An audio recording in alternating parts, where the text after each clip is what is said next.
بسم الله الرحمن الرحيم. اللهم صل على سيدنا ومولانا محمد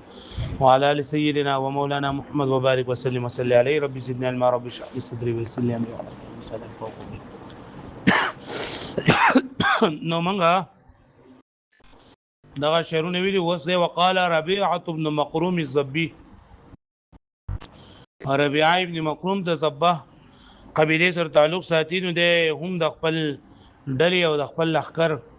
داغه کوي بہادری بیانې او د دشمن کمزوري بیانې. دا قصیده چې کم د ویلې دا نو دا د په بحر کامل باندې، په بحر کامل کې دې کې شپږ تفعیلی وي، درې په اول کې او درې په دویم کې، او دای متفاعلون متفاعلون متفاعلون. نو تاسو د دې تفعیلی لا جوړیږي یو څو بیا ان شاء الله وای متفاعلون جوړول غواړي دا کوم ځای پورې به جوړ شي. ولقد شهید متفاعلون بیا اخوا تلقیل یو دا بس شي متفاعلون، او بیا مطرادها متفاعلون، بیا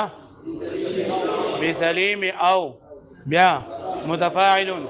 صفت القوا متفاعلون، امی هیکلی و بمکه فدعون ذا لفكنت او ولا نازل مکه وعلام اركبه اذا لم انزل متفاعل به متعلق پکې ساکن شوی دی جی. وآلت ذي خنق علي يكأنما تغلي عدا في مرجلي أزجيته عني فأبصر قصده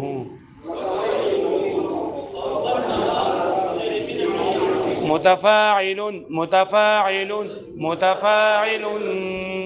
متفاعل متفاعل متفاعل. ولقد شهدت الخيل يوم ګوره چې تفعیلی به بدلیږي کنه نو به سکته کوي. ولقد شهدت الخيل يوم طرادها بسليم او صفة القوائم هيكلي فدعون ذا لفكنت اول نازل وعلام اركبه اذا لم انزل وألد ذي حنق علي كأنما تغلي عداوة صدره في مرجلي أزجيته عني فأبصر قصده وكويته فوق النوازل من علي. ولقد شهدت الخيل يوم طرادها بسليم او صفت القوائم هيكلي. ولقد لام اوقات په ماضی باندې راشنو تحقیق د پر راځي لام وتل القسم ده. شهید تو شهید يشهد سمع يسمع بمعنى حاضر دل گواہی کول حاضر. الخيل مفرد خيول جمع ده، اسونو ته مراد شهسواران دي. يوم طرادها طراد دا طراد پرون موږ ویلو چې فعال وزن هم کله کله مفاعل راځي، نو دا هم د مفاعل وزن ده. مصدر د دفاع کول. بسلیم سلیم لګي مضبوط تصحیدا. او ظفه جمع د وظیف د پندوي ته وي پندای ته. قوائم جمع د قائم د خپې ته وي. هیکل مفرد د هیاکل جمع د اوګد او مضبوط ته وي. ولقد شهدت الخيل يوم طرادها بسليم او صفة القوائم هيكلي. فخذ می دي قسمی چیزا د دغه شاه سوارانو ته حاضر شوه وما یوم طرادها په ورځ د جنگ باندې، په ورځ د دفاع کولو باندې. بسلیم او صفت القوائم هیکلی چې دا هغه دسه قد اور هیکل معنی ولرغو داسه قد اور او غټ غټ اسونه وسره چې دا هغه خپې او پندای مضبوطی او صحیح چې دا هغه خپې او پندای مضبوطی شي. یعنی زه د دې شهسواران سره میلاو شوم، دا شهسواران سره د سي اسونو د شهسواران مو د اسونو مو چې هغه د سي غټ قد اورو چې دا غي د خپې او د لاسونو د خو د مضبوطو نالي مضبوطه ولقد شهدت الخيل يوم طرادها فیسر زه حاضر شما د جنگ په ورځ باندې د دې شاه سوارانو سره بسلیم او صفت القوائم هیکلی چې دا هغه غټ غټ شکلونه هیکل غټ شکلونه بسلیم او صفت القوائم او داغه هغه پندې او خپې چې نه دای برابر وي فدعونا ذال فكنت اول نازل وعلى ما اركبه اذا لم انزلي دعا يدعو دعاء ودعوه دعوت ورکول راغختل نزال اسم فعل په معنی د انزل ده تاسو په نحومیر کې دا ویری دي چې اسماء افعال یا په معنی د فعل ماضی یا په معنی د فعل امر ویری دي کنه اول نه شروع کړو بیا په نحومیر کو خو صرف تاسو یو نه ټکی ذکر کړو چې حیات په معنی د بعوده سروعان په معنی د سروع او شتان په معنی افترقه دا درې په معنی د فعل ماضی دي او نور چې دا په معنی د فعل امر دي لکه حیا او هل بلها دونک او علیها هل د ویلو کنه بیا په دې بل کتاب کې په المستفر د دناو کې او پای کې دا سودا ویلو یا فعال وزن جنن داوم د اسم فعل لپاره دي لکه الګي لیکلي نزال به معنا انزل تراغ به معنا اترک للی او کافیه کې هم د قضیه او بشری جامع کې هم بیا د قضیه نه دا ویل کېږي کله د مقابله لپاره نزال به اسم فعل به معنا انزل راکوشا فكنت اول ناس نزل انزل به معنا کوزیدل نازل اسم فاعل څخه على اسم دغه حرف جر ده او حرف جر ما چې نه دا استفهامیه ده حروف جر چې کله په استفهام باندې چې په ما استفهامیه باندې د اخري نه د الف حذف کیږي لکه علامه ارکبه لکه قران مجید کې دي عم يتساءلون واصل کې عم يتساءلون پوښ مې ارکبو رکب يرکبو معنا سوریدل اذا لم انزل خشو نزل انزل فدعونا ذال فكنت اول نازل وعلى ما اركبه اذا لم انزل ودو आवाज کو چیلنج ورکو چاله کرا کوشا فكنت اول نازل نو بخپل قبيله کې د ټول نه لاولنه کو زیدون کې زوما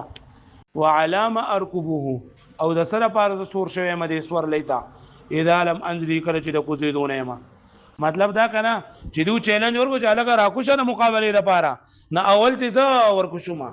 او کزه نه کوشوي نو زه بیا د جنگ لراغله سره پاره ما زه د شاه سوار زه به د ازمنه خطر زه خو خطر نه دی لپاره چې ما سره مقابله وکي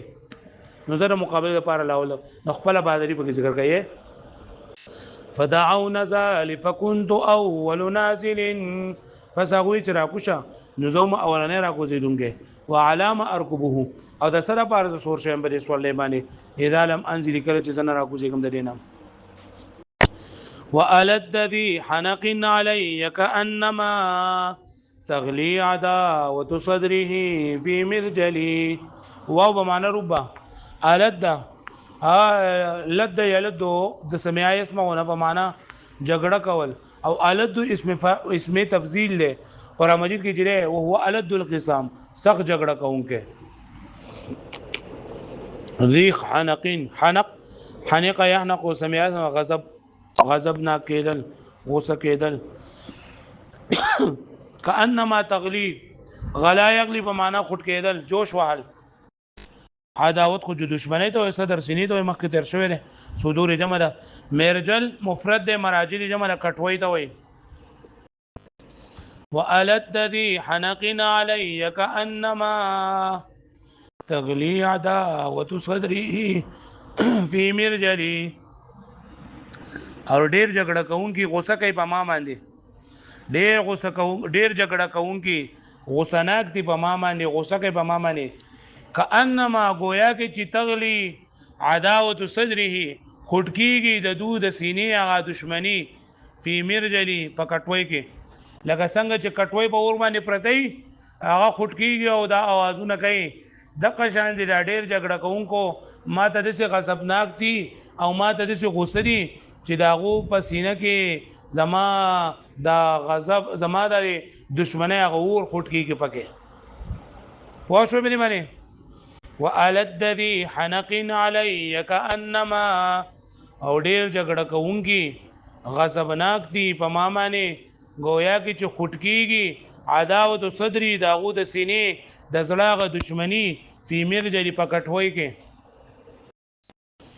ازجیته عني فابصر قصده وكويته فوق النوازر من علي ازجا یوزی ایجان بمعنی د راخ کودلو د فکولو ابصر ابصر لیدل قصد یقصد معنا دغه کولو دا اراده کول وکویته کوایک په معنا داغ کول داغ لګول فوق النوازر نوازر د ناظره جمع د سر ته وای د سر رکتا على یعنی لپاسه وشدیدل الجیته عني فابصر قصده وای ما دفاع وکړه د خپل ځان د هغه نه خپل ځان نه هغه لري کړل فابصر قصده نو هغه صحیح لار ولیدله وکویت او ما ودا غلغه فوق النوازر من علي د لپاس نه د سر پر غونو باندې مطلب دا کنه چې د لپاس نه د دوی د سر پر غونو باندې داغه ولا ګول دا غونه ولا ګول چې مړه میکل چې خبره مولقله زکړه الګه پوښ به باندې ها ازجیته عني فابصر قصده ازجیته ما دفقو دفاع مې وکړل هغه د خپل ځان نه لری مې کو هغه د خپل ځان نه فابصر قصده ناغه صحیح لار ولیدله وکویته او ما داغ ولګو فوق النوازر د سرونو لپاسه من علی د لپاسه طرف نه یعنی د لپاسه طرف نه ما د په سر باندې داغ ولګو د اور داغ مې ولګو چې برابر مې بل الګه پوښوي یاد بشي واړوي کومو